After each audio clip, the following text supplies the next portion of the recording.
천마의 재림 제한권 제21화 숭산의 함락 1. 침식되는 성역 일주문의 비명과 시작된 학살. 숭산의 새벽은 오지 않았다.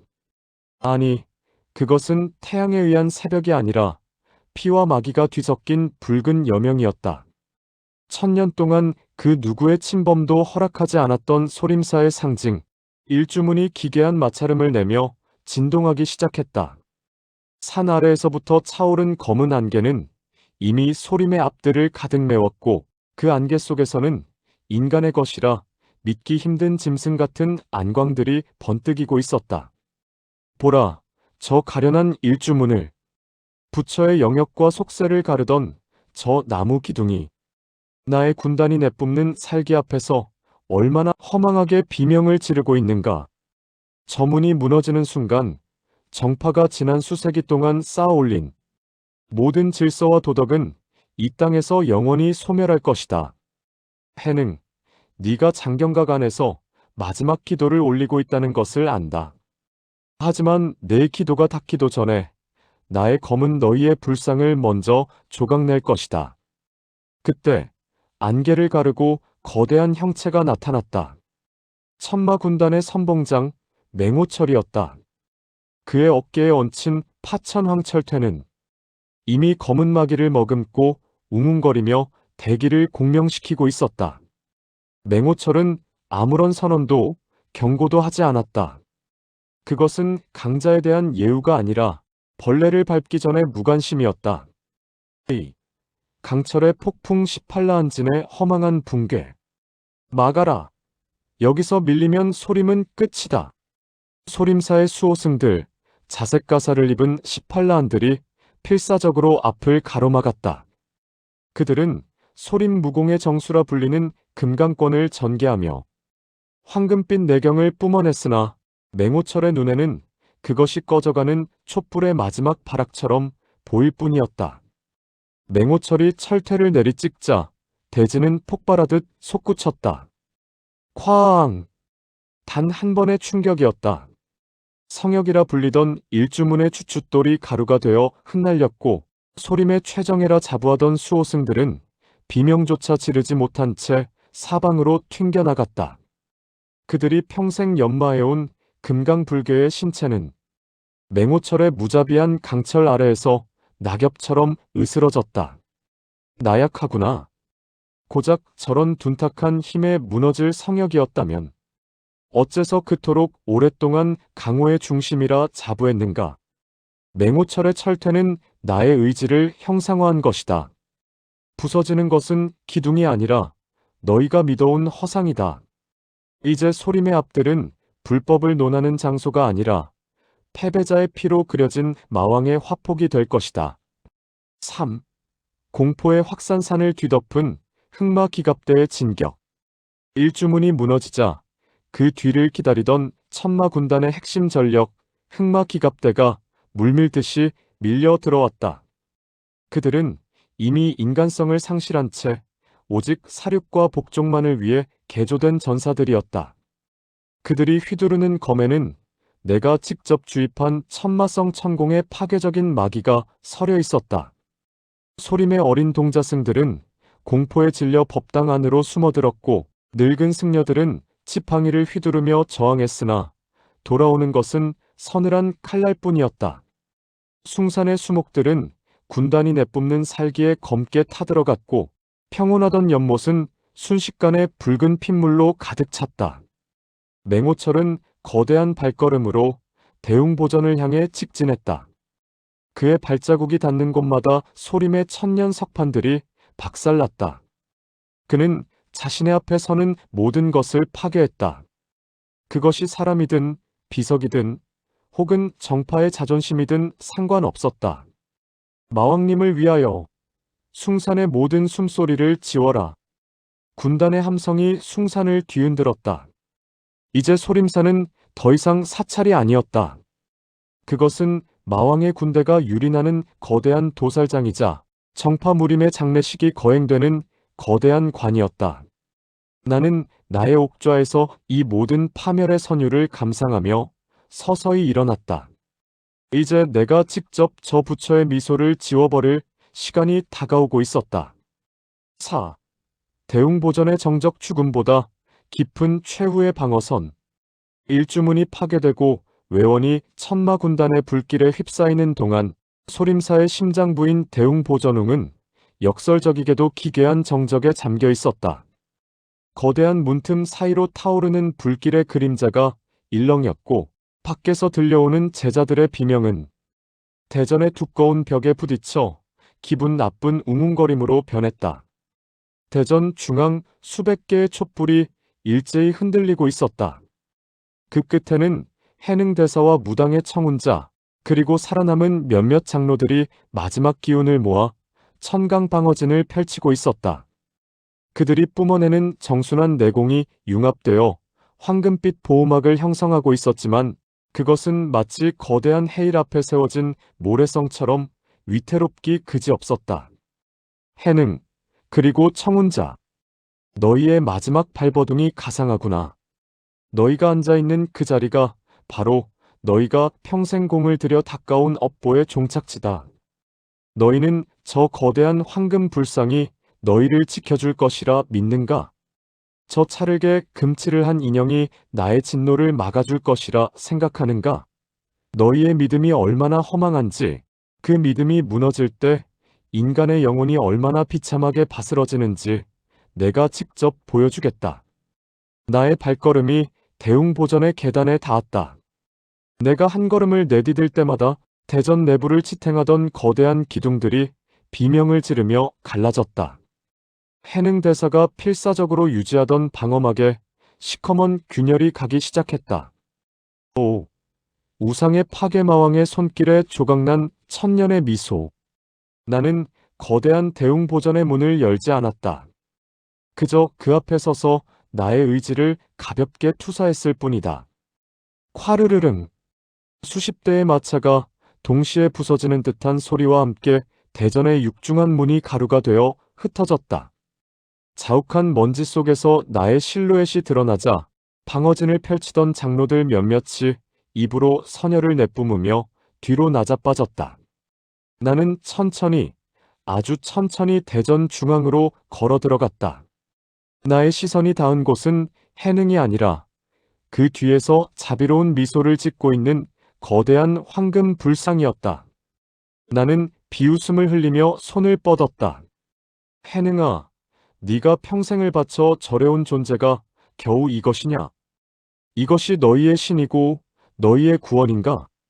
보라, 진정한 힘 앞에서 너희의 신이 어떻게 비명을 지르는지. 나의 손끝에서 칠흑 같은 마귀가 소용돌이치며 불상을 휘감았다. 황금빛으로 번쩍이던 불상의 표면이 부식되듯 검게 변하더니 이내 거대한 균열이 가기 시작했다. 안 돼. 멈춰라, 이 악마야. 소림의 정신을 모독하지 마라. 해능이 피를 토하며 달려들었으나 맹호철의 철퇴가 그의 앞을 가로막았다. 그 순간 황금 불상의 머리가 육중한 소리를 내며 바닥으로 추락했다. 부처의 자비로운 얼굴이 바닥에 부딪혀 산산조각이 났다. 그 깨진 틈새로 쏟아져 나온 것은 감춰진 사리도 신비한 영약도 아닌 그저 오랜 세월 묵은 퀴퀴한 먼지와 잿더미뿐이었다. 6. 무너진 정신적 지주 텅 빈 속살을 드러낸 정파의 자존심. 부처의 머리가 굴러다니는 대웅보전 바닥 위로 정파 무사들의 절망이 비처럼 쏟아졌다. 불상이 부서진 것은 단순히 기물이 파괴된 것이 아니었다. 그것은 소림과 무당, 그리고 정파 무림 전체가 붙잡고 있던 최후의 정신적 보루가 완전히 소멸했음을 의미했다. 청운자는 자신의 검을 떨어뜨린 채 넋이 나간 표정으로 부서진 불상의 파편을 바라보았다. 그는 자신이 평생 추구해온 도가 저 부서진 흙덩이처럼 아무런 힘이 없음을 깨닫고 무너져 내렸다. 그래, 저것이 너희의 진실이다. 겉은 화려한 황금으로 치장되어 있으나 속은 텅 빈 흙과 먼지뿐인 존재. 너희의 정의도 너희의 자비도 저 불상과 다를 바 없다. 나는 오늘 너희의 육신뿐만 아니라 너희가 신성시하던 그 가증스러운 신념을 죽였다. 이제 이 대웅보전에 남은 유일한 신은 나, 천마뿐이다. 나는 부서진 불상의 어깨 위에 발을 올리고 해능을 내려다보았다. 그는 이제 방장이 아니라 자식을 잃은 늙은 아비처럼 처량하게 울고 있었다. 나는 그의 절망을 만끽하며 나의 검 암흑멸천검을 천천히 뽑아들었다. 숭산의 심장부가 마왕의 검은 광기로 가득 찼다. 7. 거두들의 최후 꺾인 태극과 바스러진 염주. 부서진 황금 불상의 머리가 바닥을 뒹구는 대웅보전의 서늘한 공기 속에서 해능대사와 청운자는 이제 무인이 아닌 죽음을 앞둔 초라한 노인들에 불과했다. 나는 발밑에 조각난 부처의 파편을 짓밟으며 그들에게 다가갔다. 나의 발소리는 정파 천년의 역사가 무너지는 장송곡처럼 대전 안을 울렸다. 해능은 떨리는 손으로 바닥에 흩어진 염주알을 하나하나 주우려 했다. 하지만 그의 손가락은 이미 나의 마기에 중독되어 검게 썩어 들어가고 있었다. 청운자는 부러진 태극 해검의 자루를 거꾸로 쥔 채 나를 노려보았으나 그 눈동자에는 살기살기 대신 깊은 허무만이 소용돌이치고 있었다. 청운자 피 섞인 웃음을 흘리며 천마. 네가 오늘 우리를 죽여 이 산을 피로 씻을 수는 있겠으나 무림의 의기까지 죽일 수는 없을 것이다. 언젠가 누군가 다시 검을 들고 너의 어둠을 가를 것이다. 의기? 가소롭구나, 청운자여. 너희가 말하는 그 의기는 이미 너희 제자들이 나에게 충성을 맹세하며 내다버렸다. 보라, 밖에서 동료의 목을 치고 있는 너희의 후계자들을. 의기란 승자의 역사에 기록되는 수식어일 뿐, 패배자에게는 그저 목을 조르는 밧줄에 불과하다. 나는 암흑멸천검을 가볍게 휘둘렀다. 단 한 줄기의 검기였으나 그것은 청운자의 마지막 생명력을 앗아가기에 충분했다. 무당파의 자존심이라 불리던 태극의 검기는 나의 어둠 속에 삼켜져 흔적도 없이 사라졌다. 청운자는 단 한 비명도 지르지 못한 채 차가운 대리석 바닥 위로 무너져 내렸다. 정파의 한 축이 무너지는 소리는 의외로 고요했다. 8. 해능의 고해와 소림사의 소멸. 홀로 남은 해능대사는 감았던 눈을 천천히 떴다. 그는 더 이상 부처를 찾지 않았다. 그는 나의 눈을 똑바로 응시하며 마지막 내공을 끌어올렸다. 그것은 공격을 위한 것이 아니라 자신의 존재를 태워 마지막 흔적을 남기려는 자폭에 가까운 행위였다. 해능대사 천마여. 너는 이겼다. 하지만 기억하라. 어둠이 깊을수록 작은 빛조차 태양처럼 빛나는 법. 나는 오늘 소림과 함께 사라지나 불법의 씨앗 따위는 남지 않는다. 내가 이 산의 모든 흙을 뒤엎어서라도 뿌리째 태워버릴 것이니 나는 해능의 말이 끝나기도 전에 그의 단전을 손으로 움켜쥐었다. 나의 손끝에서 뿜어져 나온 마기가 그의 전신 혈맥을 역류하며 그의 내공을 집어삼켰다. 해능의 몸은 안에서부터 타들어가며 재가 되어 흩어지기 시작했다. 소림사의 방장이자 정파의 상징이었던 존재가 내가 한 줌의 연기로 흩뿌려지는 순간이었다. 나는 맹호철에게 명령했다. 장경각의 모든 비급을 불태워라. 소림의 무공을 익힌 자는 한 명도 살려두지 마라. 만약 살고 싶어하는 자가 있다면 스스로 자신의 단전을 부수고 마도의 길을 걷게 하라. 오늘부로 숭산의 불경 소리는 영원히 사라질 것이다. 9. 만마항복 숭산 정상에서의 선포. 대웅보전이 무너져 내리고 소림사의 모든 전각이 시커먼 불길에 휩싸였다. 천년의 성지는 이제 거대한 화마 속에서 비명을 지르고 있었다. 나는 불타는 소림을 뒤로하고 숭산의 가장 높은 곳 천주봉에 올랐다. 나의 뒤로는 맹호철과 소설아 그리고 피 칠갑을 한 수천 명의 마도 전사들이 무릎을 꿇고 줄지어 서 있었다. 숭산 아래로는 패배한 정파의 잔당들과 공포에 질린 백성들이 엎드려 있었다. 하늘은 나의 기운에 공명하듯 칠흑 같은 구름으로 뒤덮였고 그 사이로 보랏빛 번개가 대지를 갈랐다. 나는 나의 검을 높이 치켜들어 세상을 향해 선포했다. 보라, 정파의 심장은 멈췄고 너희가 믿던 신은 나의 발밑에서 부서졌다. 오늘 이후로 강호의 정과 사의 구분은 없다. 오직 나의 이름, 천마만이 유일한 질서이자 진리다.